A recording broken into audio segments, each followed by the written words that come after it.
so for today's video, grabe na talaga ngayon guys ang filing of candidacy no sa mga magtakbo na mga kandidato na mga politiko.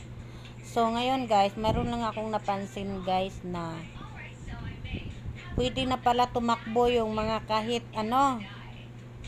yung mga kumbaga sa kuan sa Bisaya pa rin mo kung kabalom Tagalog aning words.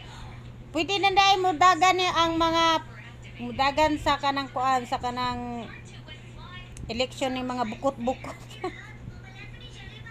Mga bukot-bukot. Ginoo ko Lord, naunsa naman in taon yang pamulitiko sa Pilipinas. Oy, Ginoo ko basta kay sikat hala sige file sa candidacy kay basin di ay makadaog sa ilahang mga followers no. Grabe naunsa naman in taon ni sila. Oy, di pa jud mo makontento ana inyo ang kita anang pag-vlogs diha. Managan pa jud mo politiko rin. Pagkahuman diha na masugod na inyo ang pagkakuan, pagka-crocs.